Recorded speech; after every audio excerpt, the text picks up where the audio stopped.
नमस्कार। खबर उत्तर प्रदेश देख रहे हैं आप। मैं हूं आपके साथ विशालगढ़। खबरों की शुरुआत करेंगे कानपुर के कल्याणपुर ब्लॉक प्रमुख अनुराधा अवस्थी के निजी कार्यक्रम में बीजेपी प्रदेश अध्यक्ष भूपेंद्र चौधरी शामिल हुए हैं। इस दौरान उन्होंने मायावती की रैली पर और सपा के साथ ही कांग्रेस की ओर से की गई टिप्पणी पर कहा है कि ये विपक्ष का नेगेटिव एजेंडा है। मायावती प्रदेश की बड़ी नेता हैं, 4 बार की मुख्यमंत्री हैं। उन्होंने रैली में केवल यूपी में सपा और कांग्रेस की सरकार के समय दलित महापुरुषों और महापुरुषों के नाम पर खोली गई संस्थाओं और जिलों के नाम बदले गए, वहां पर लगी शिलापटों को अपमानित कर हटाए जाने के विषय रखे हैं।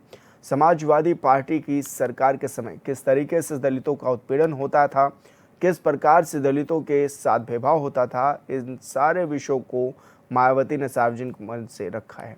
मायावती ने जो सवाल उठाए हैं उन बातों का अखिलेश यादव को जवाब देना चाहिए। समाजवादी पार्टी एक नेगेटिव एजेंडे पर काम कर रही है। वहीं बिहार चुनाव में सीटों के तनातनी पर भी बीजेपी प्रदेश ने कहा है कि एनडीए एकजुट है।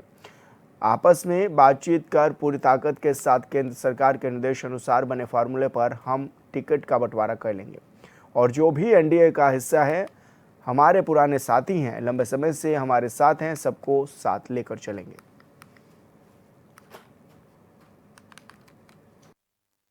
ये विपक्ष का एक नेगेटिव एजेंडा विपक्ष चला रहा है। मायावती जी के जो प्रश्न है, मायावती ने जो प्रश्न खड़े करे हैं, उन्होंने समाजवादी पार्टी की और कांग्रेस पार्टी की सरकारों में दलित उत्पीड़न के विषय रखे हैं। उन्होंने दलित महापुरुषों के अपमान के विषय रखे। उन्होंने दलित महापुरुषों के जो नाम पर संस्थाएं खोली गई, जिलों के नाम रखे गए, समाजवादी पार्टी ने किस प्रकार से अपमानित करके वो शिलापटों को हटाया गया, उनके नाम चेंज करे गए। समाजवादी पार्टी की सरकारों के समय किस प्रकार से दलितों का उत्पीड़न होता था, किस प्रकार से दलितों के साथ भेदभाव होता था, इन सारे विषयों को मायावती जी ने अपने सार्वजनिक सभा के माध्यम से विषय रखा है। अब ये इसका जवाब अखिलेश यादव जी को देना चाहिए।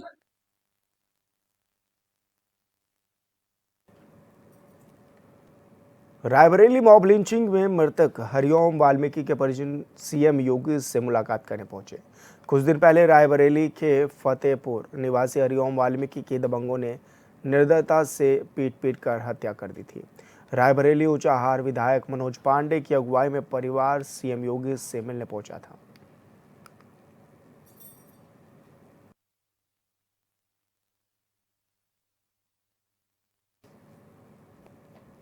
रायबरेली में दलित युवक हत्याकांड मामले में अब योगी सरकार ने बड़ा कदम उठाया है। पीड़ित परिवार से मुलाकात करने पहुंचे कैबिनेट मंत्री राकेश सचान और असीम अरुण ने सरकार की ओर से आर्थिक सहायता सौंपी है और न्याय का भरोसा भी दिलाया है। बता दें कि फतेहपुर के सदर कोतवाली क्षेत्र के तुराब अली का पूर्वा के रहने वाले युवक की रायबरेली में चोर समझकर लोगों ने हत्या कर दी थी।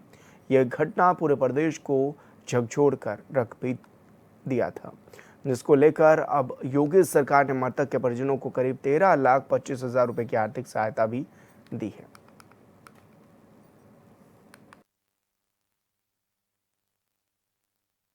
रायबरेली के ऊंचाहार में एक बहुत गंभीर घटना हुई, जिसमें हमारे फतेहपुर निवासी 38 वर्षीय हरिओम जी किसी कार्य से वहां गए थे और उनको चोर बता के या चोर समझ करके पीट पीट के मार डाला गया। इस अत्यंत गंभीर घटना को आदरणीय मुख्यमंत्री जी ने उसी गंभीरता से लिया। माननीय कैबिनेट मंत्री राकेश सचान जी और मुझको निर्देशित किया कि हम जाके घटना की जानकारी भी लें और पीड़ित परिवार से बातचीत भी करें। फतेहपुर के आईटीआई मैदान में यूपी ट्रेड शो स्वदेशी मेले का आयोजन किया जा रहा है। मेला 9 अक्टूबर से 18 अक्टूबर तक चलेगा। कुल 60 स्टॉल इस दौरान लगाए गए हैं, जहां उत्तर प्रदेश सरकार के कैबिनेट मंत्री राकेश सचान और समाज कल्याण मंत्री असीम अरुण ने प्रदर्शनी का उद्घाटन कर अवलोकन भी किया है, जिनमें सरकारी योजनाओं से जुड़े लाभार्थी, पीएमजेएसवाई योजना के उद्यमी और विश्वकर्मा समाज के कारीगर अपने उत्पादों का प्रदर्शन कर रहे हैं। मिट्टी के बने पारंपरिक उत्पादों को लेकर आधुनिक हस्तशिल्पी तक की झलक यहां देखने को मिल रही है। साथ ही मेले में धुआं रहित अटल चूल्हा जैसे नवीन उत्पाद भी प्रदर्शित किए गए हैं।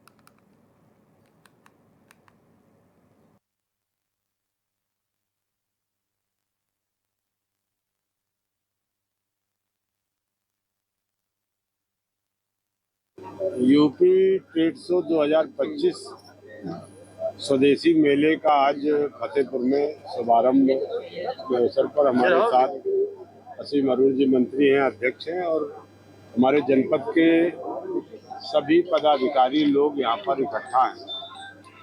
आज इस मेले की शुरुआत 11 तारीख से हुई। पूरे उत्तर प्रदेश में 9 तारीख से 18 तारीख तक मेले की जो व्यवस्था की गई है कि हमारे लोकल उत्पाद को एक बड़ा मंच जिले स्तर पर दिया जाए। स्वदेशी मेले का आयोजन किया जा रहा है। Uttar Pradesh international trade show के भव्य आयोजन के क्रम में ही इस तरीके का जो अपने स्थानीय हमारे उद्यमी होते हैं, जो हमारे कारीगर होते हैं, विश्वकर्मा के कार्य करने वाले लोग होते हैं हमारे, इन सभी को एक उचित मंच, और दीपावली का जो महापर्व है इस पे जो लोग खरीदारी करते हैं, तो इस माध्यम से एक समन्वय करते हुए इस तरीके का एक मेले का आयोजन कराया जा रहा है, जिसमें हमारे जो जनपद फतेहपुर के जो भी विभिन्न विभागों के लाभार्थी हैं, जो किसी भी तरीके का उत्पाद बनाते हैं, चाहे हमारा छोटे से छोटा कारीगर हो या हमारी बड़ी से बड़ी इंडस्ट्री है, उन सभी को इस तरीके का मंच देने का एक प्रयास किया गया है। मुजफ्फरनगर में डिजिटल युग में बढ़ते साइबर अपराधों के प्रति आमजन को जागरूक करने में उद्देश्य से रिजर्व पुलिस लाइन में विशेष साइबर मिक्सर का विमोचन किया गया है। ये कॉमिक्स प्रसिद्ध पात्र चाचा चौधरी और साबू पर आधारित है, जिसमें रोचक और सरल शैली में कई प्रकार के साइबर अपराधों और उनके बचाव के उपायों को भी दर्शाया गया है।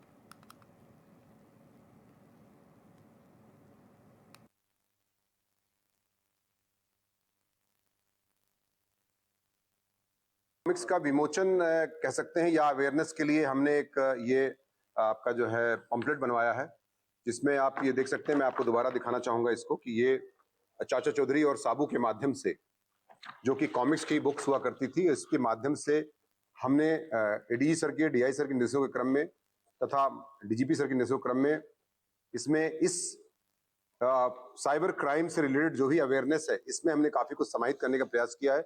आप देख रहे हैं कि 4 पेज का ये पम्पलेट है और 2 पन्ने में है ये। तो निश्चित तौर से इसमें काफी इंटरेस्टिंग ढंग से इसको दर्शित किया गया है। कोई भी बच्चा से लेकर के बूढ़े जवान कोई पढ़ सकता है, महिला पुरुष, और इसमें निश्चित तौर से उसी माध्यम से एक हंसी खेल के माध्यम से ही हम इसको, कॉमिक्स के माध्यम से इसको हम चाहते हैं कि लोगों को अवेयरनेस हो।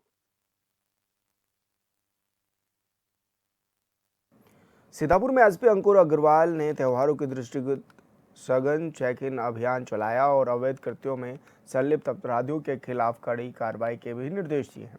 अपर पुलिस अधीक्षक उत्तरी आलोक सिंह के निकट पर्यवेक्षक और क्षेत्राधिकारी नगर विनायक भोसले के नेतृत्व में पुलिस टीम ने एक अभियान भी चलाया है, जिसके कब्जे, और ये बताया जा रहा है कि इस दौरान एक अभियुक्त को गिरफ्तार भी किया गया है। इसके कब्जे से अवैध विस्फोटक सामग्री करीब 17 क्विंटल बरामद भी की गई है, जिसकी अनुमानित कीमत करीब 15 लाख रुपए बताई जा रही है।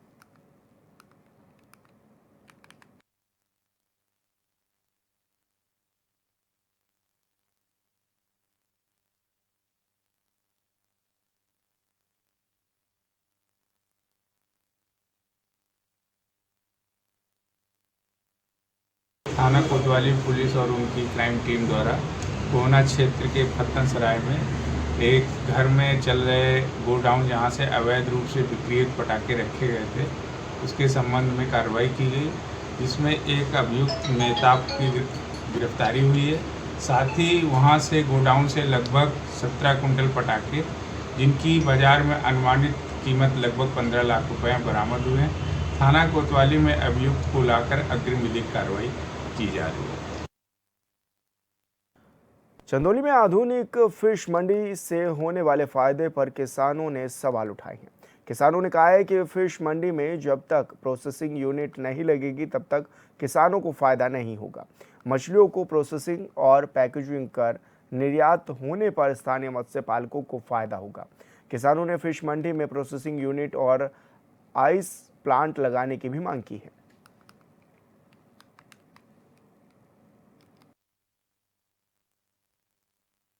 आज पहले तो सबसे पहले आप लोगों का चकिया विधानसभा में जो मत्स्य विभाग के मंडी का उद्घाटन हुआ है, आप लोगों का स्वागत, बंदन, अभिनंदन है। आज किसानों के लिए ये मत्स्य पालन का उद्घाटन जो हुआ है, इसमें हमारे किसान लाभान्वित होंगे और इसमें जो दुकानें आवंटित होंगी 80% चंदौली जनपद के ही किसानों को और मत्स्य पालकों को मिलेगी। इससे किसान लाभान्वित होकर के अपने कार्य में, अपने जीवन को सबल बनाने में सफल होंगे। साथ साथ यहाँ के किसान मत्स्य पालन से जुड़ेंगे तो हमारा भारत सबल भारत होगा, आत्मनिर्भर भारत की तरफ हम पहुँचेंगे। यही प्रधानमंत्री जी की सोच है कि हर व्यक्ति लग करके हमारे देश को स्वयं आत्मनिर्भर बने और बनाए। अगर आत्मनिर्भर रहेगा, हर व्यक्ति काम को मिलेगा, हर व्यक्ति को रोजगार मिलेगा, तो हमारा जीवन, हमारे देश का जीवन अच्छा होगा, तो हमारा देश परम वैभव के शिखर पर पहुँचे। देखिए, सबसे पहले तो आपके चैनल के माध्यम से हम माननीय प्रधानमंत्री जी को बधाई देना चाहते हैं कि जो 2014 में चुनावी सभा में चंदौली की धरती पर जिन्होंने घोषणा किया था कि किसानों की आय दुगुनी करेंगे, आज हम सब सौभाग्यशाली हैं कि माननीय प्रधानमंत्री जी ने जो बात को कही थी, आज 2025 में वो बात साकार दिखाई दे रही है। और इस मत्स्य मंडी जो खुली हुई है, कृषि मत्स्य सौभाग्य योजना के तहत जो एक कार्यक्रम संचालित हो रहा है, एक तो मैं आरोप प्रत्यारोप की श्रेणी में तो नहीं जा रहा हूं, लेकिन इस मंडी के माध्यम से जहां छोटे छोटे किसान जो उसका उत्पादन करेंगे, इस मंडी के माध्यम से अपनी जो मछलियां हैं, कृषि उत्पाद हैं, प्रोडक्ट हैं, चूँकि मत्स्य को एग्रीकल्चर से जोड़ दिया है उन्होंने, तो उसका लाभ सीधे मंडी के नाते उनके उपज को बेचने का मिलेगा। माननीय प्रधानमंत्री जी की जो सोच है कि किसान स्वावलंबी हो, आत्मनिर्भर हो, अन्नदाता है, चूँकि एग्रीकल्चर पर आधारित यह जिला है। तो आज आप देखिए, जैसे संबोधन में हम देख रहे थे 160 रुपया MSP अभी गेहूं पर बढ़ा दिया, तो लगातार किसानों की उपज का उचित मूल्य मिले, उस पर प्रधानमंत्री जी काम कर रहे हैं। एक्चुअली अभी जो मंडी में जो हम लोग बहुत पहले से डिमांड रही है कि यहाँ प्रोसेसिंग यूनिट और आइस प्लांट होना चाहिए, जब तक वो नहीं होता है तो इसका पूर्ण रूप से लाभ नहीं मिलेगा। मार्केट अब जिंदा मछली की तरफ जा रहा है, आप भी इससे सहमत होंगे कि जिंदा मछली हर लोग खाना पसंद करते हैं। तो जो मरी हुई मछली आएगी यहाँ बिना प्रोसेस किए, उसका उत्पादन बिना प्रोसेस किए वो नहीं यूज लायक होगी, वो यहाँ बहुत ही ज़रूरी है, उसको यहाँ स्थापित करना चाहिए। और जनपद में बना है मंडी, तो किसानों के लिए इसमें तमाम तरह के हम लोग बहुत प्रमुख सचिव से भी बात हुई थी, उसमें भी हम लोग इस पक्ष को रखे थे कि जैसे यहाँ पे ट्रेनों का ठहराव बहुत कम है, तो उस पोजीशन में मछलियाँ यहाँ जो आएंगी वो जा कैसे पाएंगी, ये सब गंभीर विषय हैं जिसपे विचार करने योग्य है। प्रोसेसिंग यूनिट हो गया, ट्रेनों का ठहराव हो गया, और मंडी में जो दुकानें हैं, वो दुकानें, चाचा से भी बात हुई, दुकानें जो है इतनी महंगी हैं कि हमारी लाइफ इज बेंडिंग सेंटर बर्थना कला में है, संभवतः चंदौली मुख्यालय से जितना दूर लाइफ इज बेंडिंग सेंटर है, हमारा सेंटर है, उतना दूरी मुख्यालय है। हम पिछले विगत 1 साल से काम कर रहे हैं, उसमें हम 25 से 30 किलो मछली उसे बेच पाते हैं। तो जिंदा लाभ नहीं मिलने वाला है, बहुत लाभ नहीं मिलने वाला है। जब तक जनपद के किसानों को इस मत्स्य मंडी में जो है दुकान अलॉटमेंट नहीं होता है और बाहर के लोग ही आएंगे, तो किसान तो जैसे उत्पादन करते रहे हैं, बिचौलियों से ठगते रहे हैं, वैसे ठगते रहेंगे। और दूसरी जो सबसे बड़ी बात है कि इस मत्स्य मंडी में जो प्रोसेस यूनिट लगना था, जिससे हमारी मछली प्रोसेस करके जो है देश विदेश में भी निर्यात हो सके। बिल्डिंग तो खड़ी हो गई है, लेकिन सुनने में आया है कि अभी जो प्रोसेस यूनिट यहाँ स्थापित नहीं हुआ है। तो ये जो है ईंट का पहाड़ जो है खड़ा हुआ है, इससे जो है चंदौली के मत्स्य उत्पादक किसानों को हमारे समझ से कोई लाभ होते हुए दिखाई नहीं दे रहा। ये बन के तैयार होगा तो कितना लाभ? ये बन के तैयार होगा तो यहाँ मछली जिंदा खरीदेगा कौन? और जब तक प्रोसेस यूनिट नहीं रहेगी, यहाँ से प्रोसेस करके पैकेजिंग करके हम बाहर मछली को भेजेंगे नहीं, तब तक हमारे मछली का जो है उत्पादन का जो हमको लाभ क्या मिलेगा। और यहाँ रुके छोटे से ब्रेक के लिए, जल्द होंगे हाजिर। ब्रेक के बाद स्वागत है आपका, खबरों में आगे बढ़ेंगे। बुलंदशहर में त्योहारी सीजन के मद्देनजर मिल्क पाउडर पर फूड सेफ्टी विभाग ने छापेमारी की है। इस दौरान टीम ने मिल्क प्लांट से 450 किलो मिलावटी पनीर और 540 लीटर दूध बरामद किया है, जिसे विभाग की टीम ने नष्ट करवा दिया है। वहीं टीम को मिल्क प्लांट में आता देख कर्मचारी केमिकल और पोमोलिन तेल के कनस्तरों को प्लांट से बाहर फेंकने लगे। उधर टीम ने खुर्जा के भिंडोर गांव स्थित मिल्क प्लांट पर कार्रवाई के दौरान दूध, पनीर, पॉमोलिन तेल और केमिकल के कुल 10 नमूने जांच को प्रयोगशाला भी भेजे हैं।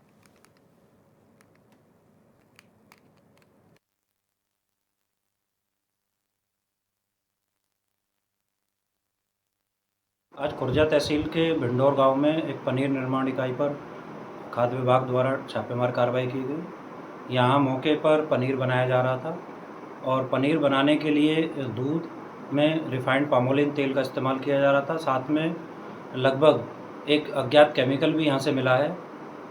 जब टीम यहां पर मौके पर पहुंची है तो जो कुछ कर्मचारी थे उन्होंने रिफाइंड टिन को फैक्ट्री से बाहर फेंक दिया था, जिन्हें बाद में हमने रिकवर कराया है। साथ में यहाँ लगभग तैयार 450 किलो पनीर तैयार मौके पर था। आगरा में association of community health officers के बैनर तले सामुदायिक स्वास्थ्य अधिकारियों ने सामुदायिक स्वास्थ्य केंद्र शमशाबाद पर धरना दिया है। यह प्रदर्शन अपनी तमाम लंबित मांगों को लेकर किया। अधिकारियों ने बताया है कि सरकार उनके सालों पुरानी मांगों पर ध्यान नहीं दे रही है। उनकी प्रमुख मांगों में वार्षिक वेतन वृद्धि, बकाया एरियर का भुगतान और सेवा अवधि के अनुरूप नियमितीकरण का लाभ शामिल है। इसके अलावा प्राथमिक स्वास्थ्य केंद्रों पर कार्यरत अन्य कर्मचारियों की तरह प्रोत्साहन राशि दिए जाने की भी मांग की गई है।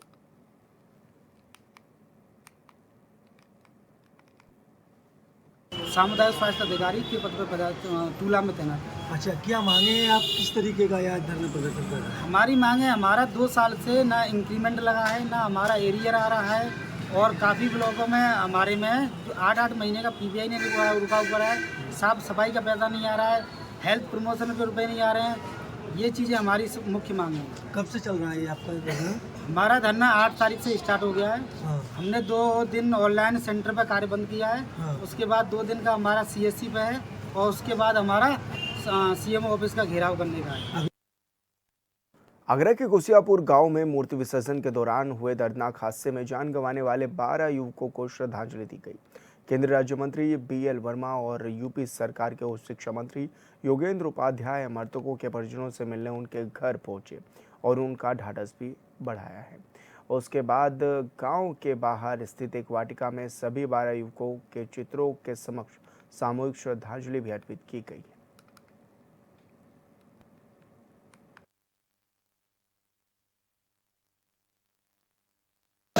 देखिए, आज इस गांव में जिस तरह से 12 लोग मूर्ति विसर्जन कराने गए थे, उसमें डूबे थे और 12 लोगों के डूबने के बाद 6 दिन तक उनकी डेथ बॉडी के लिए रेस्क्यू किया गया। पूरे प्रशासन ने और हमारे विधायक, सांसद, हमारे जिलाध्यक्ष, चेयरमैन जिला कमेटी और सभी भारतीय जनता पार्टी के कार्यकर्ताओं ने इस गाँव के सभी लोगों ने मिलकर के कुछ ऑपरेशन को सफल बनाने का काम किया। जब वो श्रमदान करके एक बात बनाने की बात हो, तब यह घटना दर्दनाक घटना, इतनी दुखद घटना जिसने भी सुना वो स्थिति पर रह गया। और मैं लगातार अपने पार्टी के नेताओं के और जिला प्रशासन के संपर्क में था। लगातार जिला प्रशासन ने भी पूरा सहयोग किया। तो दर्दनाक घटना को मैं समझता हूँ कि कोई सहन नहीं कर सकता। पूरे क्षेत्र को, पूरे प्रदेश को झकझोर के जिस घटना ने रख दिया, तो आज मेरा आने का कार्यक्रम पहले ही था, लेकिन प्रेस को 9 तारीख को जो लोग आने लगे वो कैंसिल करके आज कार्यक्रम बना है। और सभी जितने लोग ऐसे पीड़ित परिवार हैं उनके घरों पर जाकर के लोग संवेदना करते हैं।